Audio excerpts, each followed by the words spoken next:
கடவுள் வந்து மை சிவன் அப்பா சிவன். ஸோ நான் வந்து தாலி வந்து சிவன் அப்பாவை மட்டும் வச்சிருக்கிறேன். ஸோ அந்த தாலியில் வந்து சிவன் அப்பாவும் பார்வதி அம்மாவும் சேர்ந்த மாதிரி நான் வந்து இந்த சென்டர் தாலி வந்து வாங்க போகிறேன். ஸோ இந்த சென்டரில் வந்து சிவன் அப்பா மட்டும் இருக்கிறாங்க. ஸோ நான் வந்து இதை சேஞ்ச் பண்ணிவிட்டு சிவன் அப்பாவும் பார்வதி அம்மாவும் இருக்கிற மாதிரி நான் வந்து தாலியில் வந்து ஜாயின் பண்ண போகிறேன். அதுவும் சிவன் அப்பாவையும் பார்வதி அம்மாவும் நம்ம வந்து இந்த தாலியில் வந்து ஜாயின் பண்ணலாம் அப்படின்னு சொல்லிட்டு நம்ம வந்து இன்னைக்கு வந்து தாலி சேஞ்ச் பண்ணிருக்காக நம்ம வந்து ஜுவல்லரி ஷாப்புக்கு போக போகிறோம். ஸோ அதுதான் இந்த வீடியோ. ஸோ ஜனவரி வந்தாலே எங்களுக்கு வந்து ஒரு புதுமையான மந்த்துங்க. ஏன்னா ஜனவரியில தான் எனக்கு ரொம்ப ரொம்ப ரொம்ப நல்ல விஷயம் நடந்தது.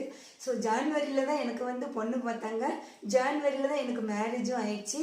அதுக்கப்புறமேட்டு ஜனவரி ஃபுல்லாகவே எனக்கு வந்து ரொம்ப ரொம்ப ரொம்ப ரொம்ப ரொம்ப ஹாப்பியான ஒரு மந்த்துங்க. ஸோ